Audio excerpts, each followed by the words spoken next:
Welcome back. The last session we have seen components of module support under Linux system as a case study. Continuing further, module management with the module management. So each individual we have seen why we need all this component module management. That is to loaded for loading, it helps in loading memory and it helps to communicate with rest of the part of the kernel. There is a main agenda behind module management. So we'll getting into a little bit more under module management. Supports loading modules into memory so that it can talk, can communicate with the rest of the part of the kernel. There is a main goal of the module management. So over here, we have something called loading or module loading or loading modules. Just split into two separate sections. So the first section is managing sections of module code in kernel memory. And then we have a handling symbols that modules are allowed to reference.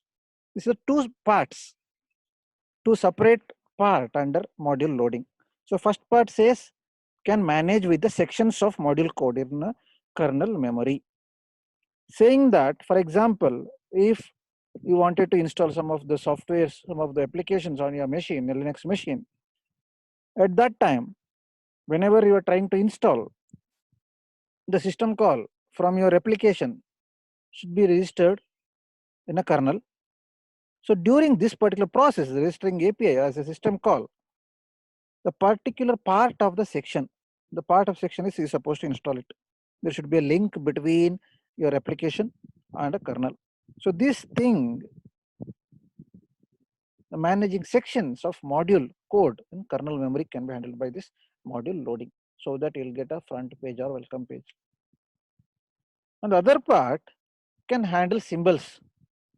So these symbols are used as a reference, as a code or ID, some special symbols, combination of symbols for the reference purpose, so that these particular symbols or details can be mapped with the log table or the history. On the other way, you can say is we can record it in that logbook or log page. And then we have module requester. So this is a part of module management. The module requester's job is to request with the loading or loading, whatever the loading is requested, that should be kept ready. The modules, whichever the module you wanted to have on the screen, so that should be requested by the requester.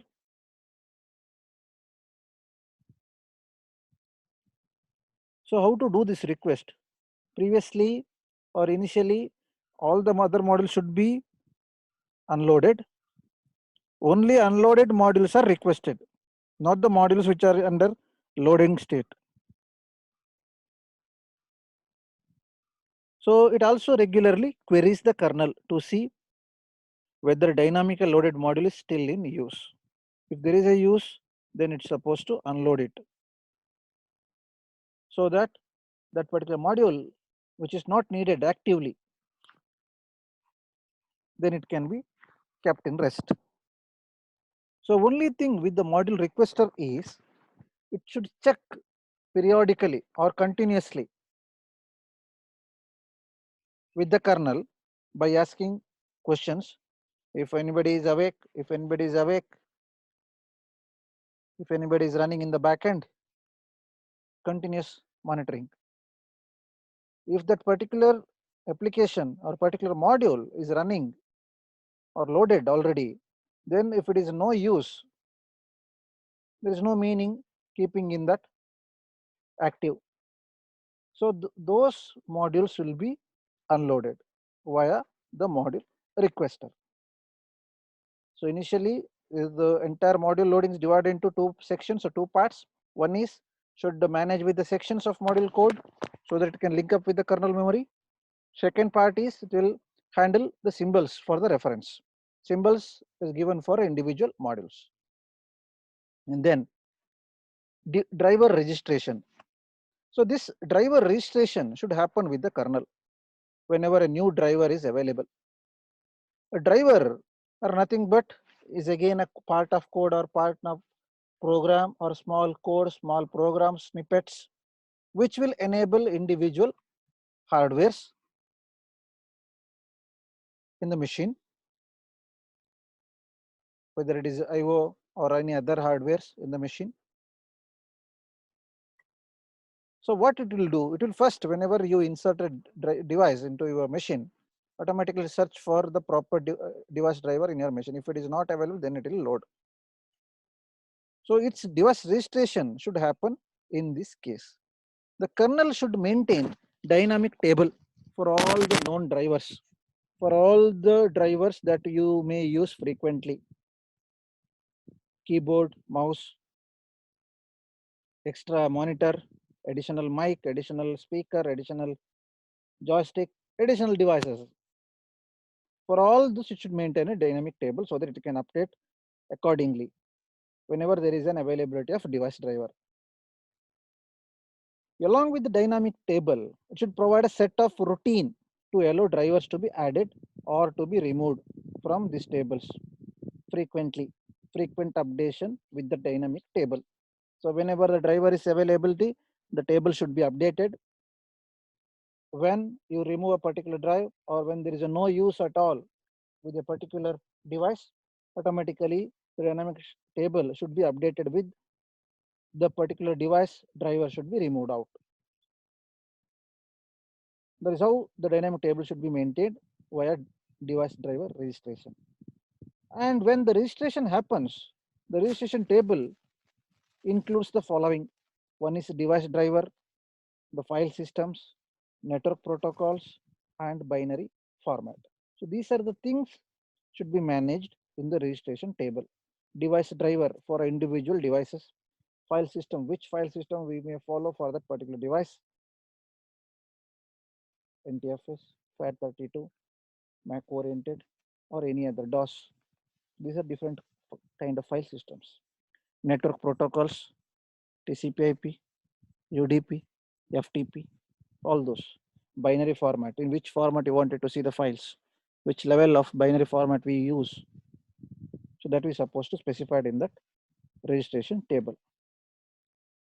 So coming to the conflict resolution part, in general, conflict resolution will help us to trace out any conflict with respect to hardware resources or any other softwares, and then should protect each individual resources from the any accident should happen, any accidents or any accidents by another driver as well. So the mechanism which allows different device drivers to reserve hardware resources. So you may buy a new pen drive from Sony company, you use it in your laptop, so the device driver is updated, dynamic table is updated with the new device driver. Again, you buy another Sony pen drive with the larger sized memory. Initially you installed, initially you put 16 GB, later you put 32 GB. Again, the device driver should be updated with the dynamic table. Again, it should have maintained with the different reference numbers, because that may be another version. This may be different version with the USB 3.0 and 2.0. Again, both those copies have to be maintained because those are run under different resource capability. That's why this conflict resolution came to picture. So what it will do, it will prevent modules from clashing over. Consider the same example, whatever the example we discussed.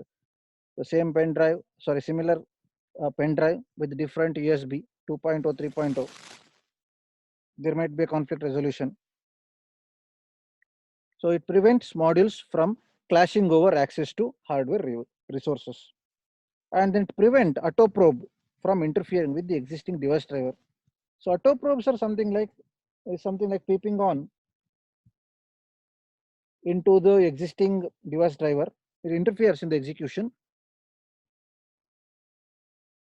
So it will avoid those kind of auto probes and will resolve the conflicts with the multiple drivers, so that the multiple drivers trying to access the same hardware. So it resolves that kind of problems, if any.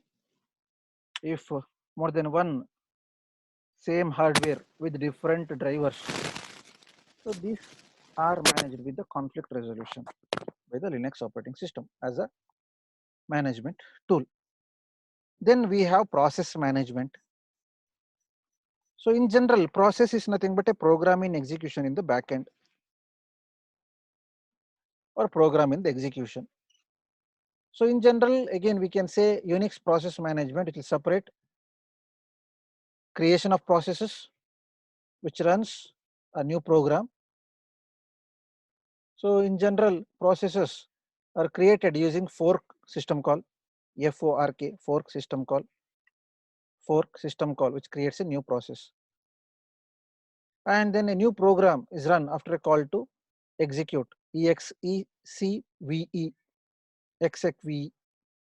So now under Unix, a process should comprise all the information that the OS, the system must contain to track the context of a single execution.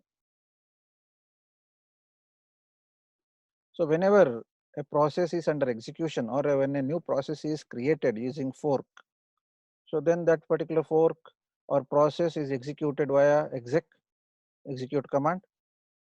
So the major task under Unix is that particular process should cover all the information. So what are the information provided by the operating system? All those should have in that, so that a single execution or a single program can be tracked. So when we say process, this process may have three major properties, or the properties can be derived into three major groups.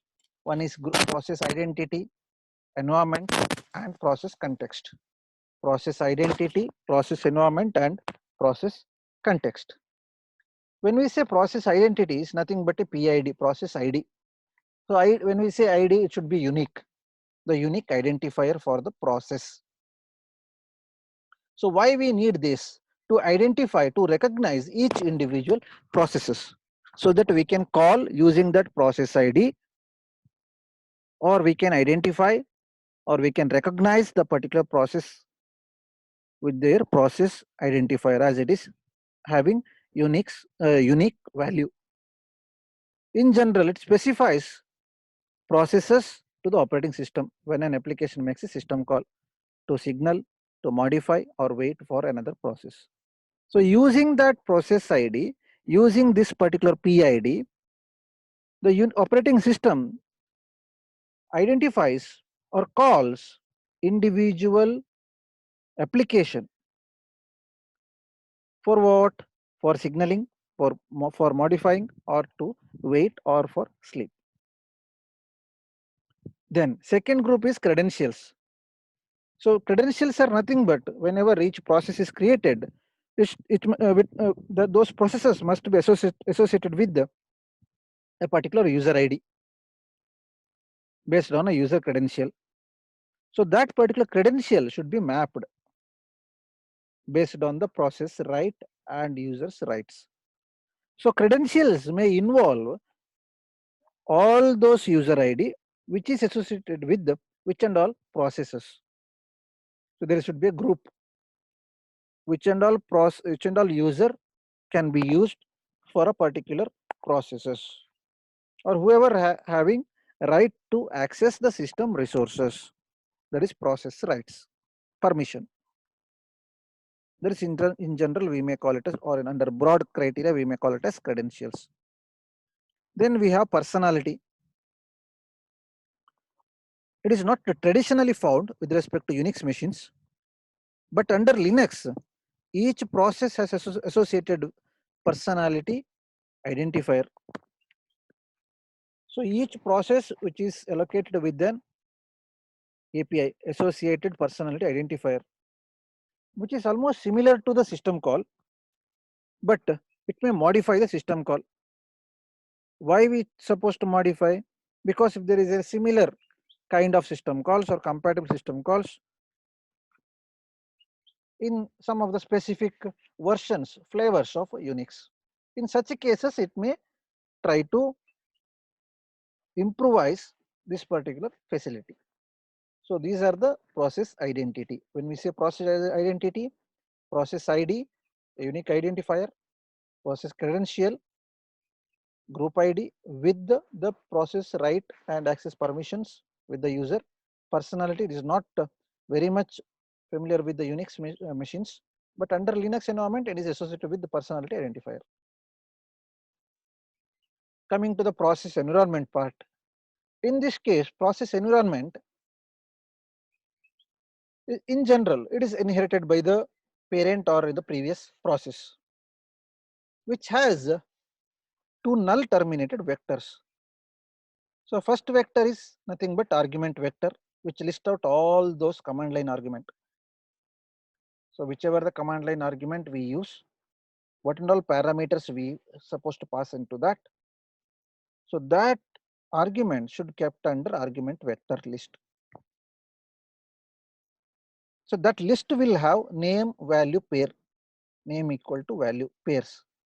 So that which particular command line argument is having which value. For example, is nothing but variable and value. So this particular list should be maintained in that argument vector, so that we can easily track the process environment. So how to track? Via passing environment variables. So passing environment variables among processes and inheriting variables by a process children, which are flexible means of passing information.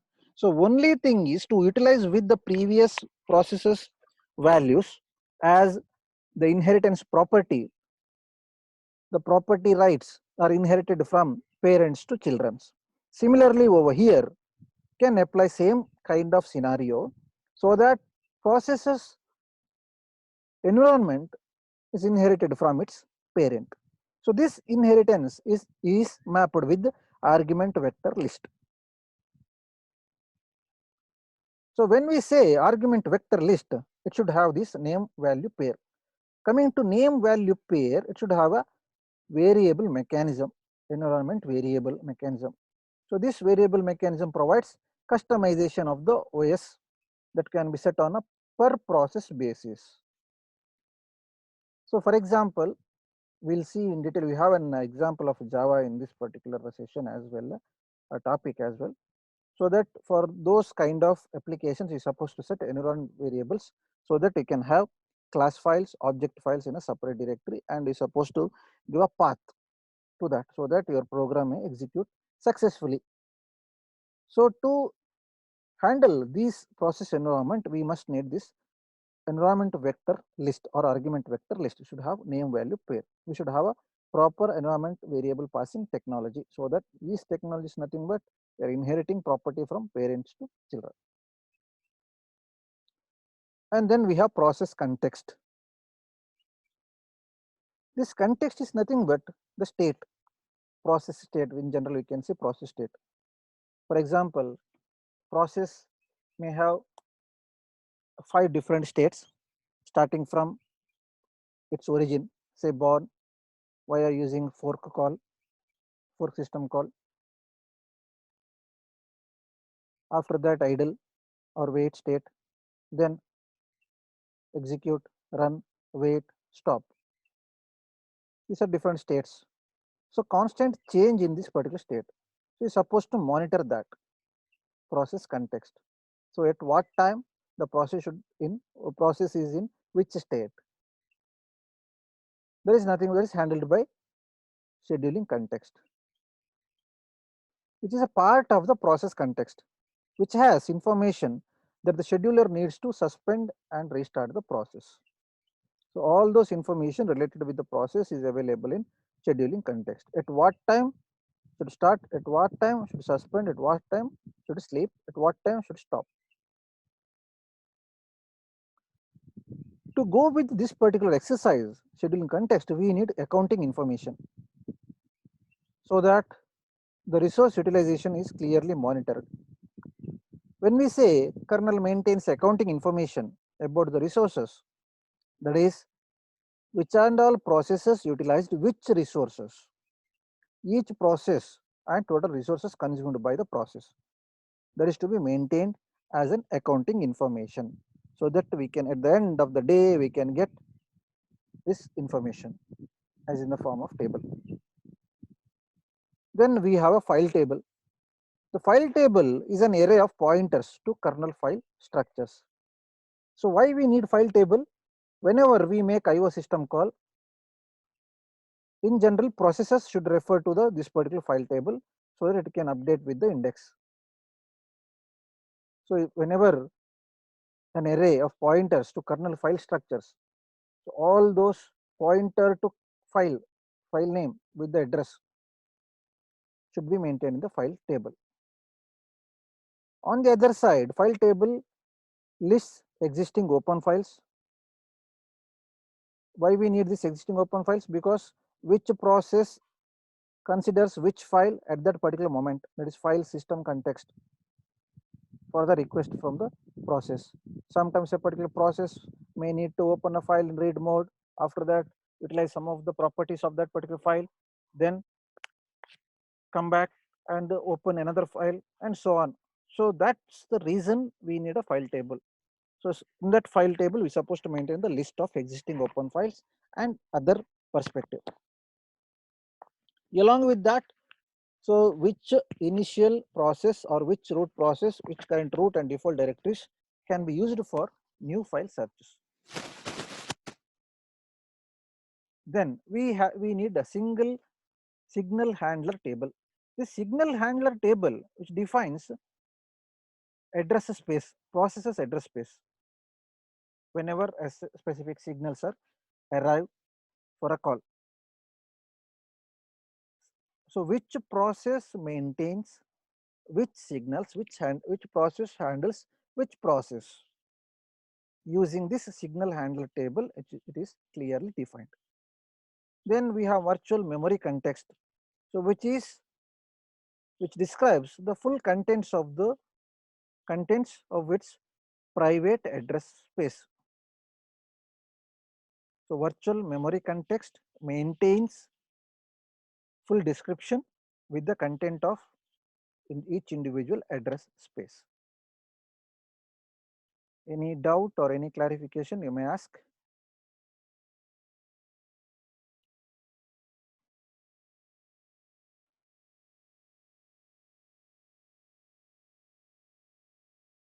So we have process and threads. So Linux uses the same internal representation for processes and threads. In general, a thread is simply a new process which happens to share same address space as its parent. In general, thread is a part of the program. So how we can differentiate? The distinction can be made only when a new thread is created by the clone system call. We have a system call with the name clone. Using that, if any thread is created, can easily distinction is made, because fork creates new process with its own entirely new process context. Again, clone creates a new process with its own identity, but it is allowed to share data structures of its parent. That is only the difference. Via using fork, we can create new process and entire new process context will be appeared. But via using we are using clone, which will create again a process, but it has its own identity and it will be sharing same data structure,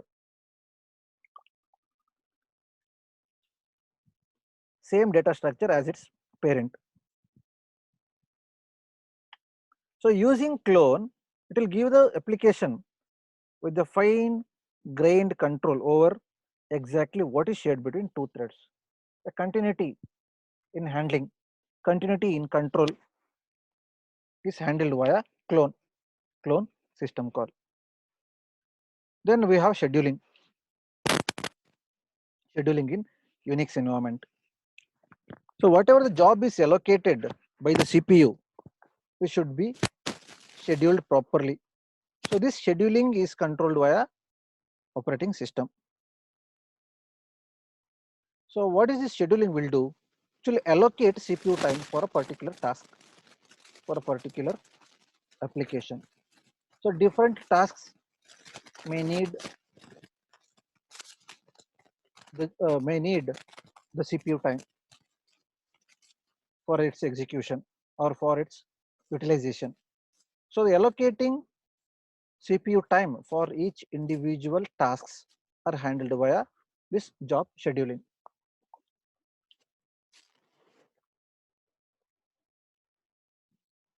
But in general, scheduling is normally as running and interrupting for processes, which may also include various kernel tasks also.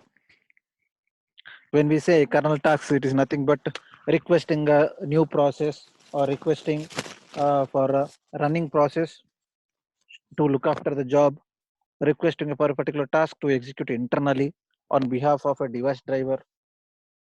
So all these comes to picture. When we say scheduling, numerous scheduling algorithms are there: preemptive, priority based, FCFS, short time. Then we may have real time range and nice value. This is again priority based. So various scheduling algorithms we may discuss. So any clarification, any doubt? We'll take another break.